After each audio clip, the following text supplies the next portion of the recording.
As you look at churches in your community, you may have noticed some changes. Maybe you don't see growth like you once did. Maybe young adults are becoming less engaged, or volunteer recruitment is becoming difficult. Culture is changing faster than ever, and it's time to start having the right conversations, because there is hope and there is such power in the local church.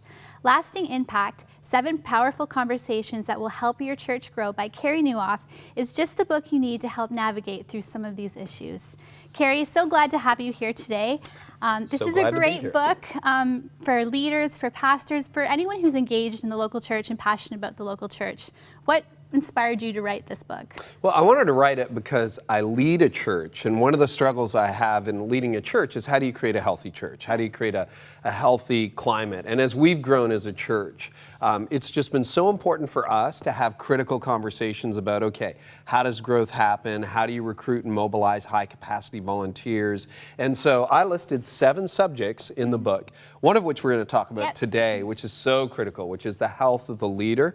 So many church leaders, so many Christians are not healthy.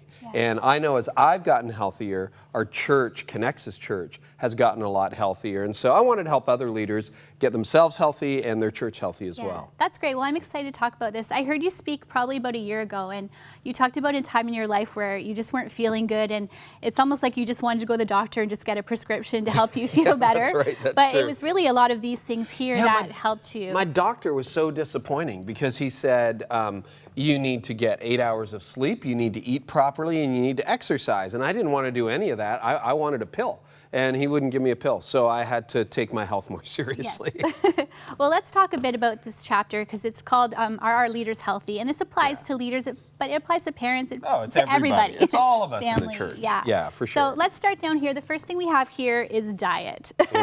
We all love to talk about this, but why is it important? You know, eating healthy, you know. Yeah, I was a slow convert on this one. I would love to believe that you could just eat chocolate and ice cream and do great forever. Yeah. And you realize that, you know, it's a stereotype, but you are what you eat. And as I've eaten healthier, I've cut down on sugary foods and cut down on quantity. I've not only lost some weight over the last few years, I feel better, I have more energy, and we are stewards of our body. Yeah. And when that gets out of whack, when your diet is out of whack, your performance suffers, your ability to think and lead suffers. And so I've learned the hard way, you've got to really take your diet seriously. Yeah, and that's, I mean, it's not always fun, but it's not hard to start being healthy. Oh no, and eventually your cravings change. Yes, my wife has been extremely healthy our entire lives together.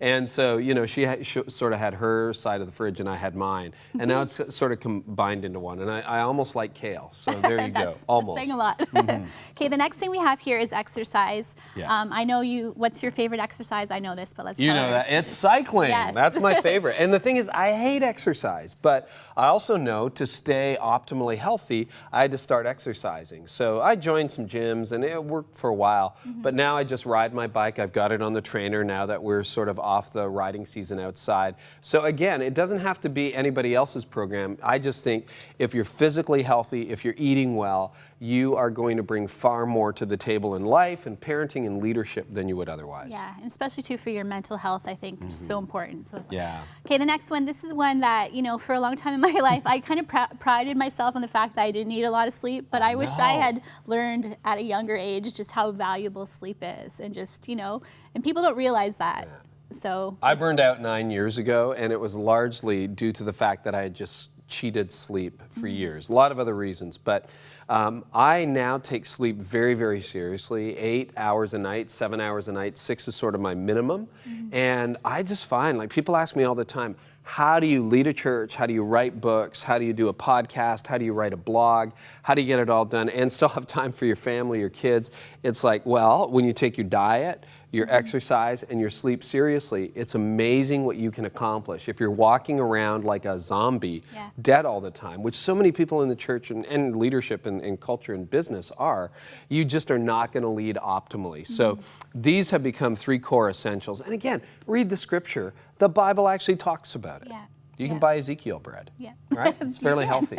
You can. Okay, the last one I have here is people. And, you know, I find in my life when, all of these things, when I'm busy, I tend to neglect, but I'm learning how important they are. But sometimes, especially people in relationships, we don't realize how important that is for our health. How does that determine?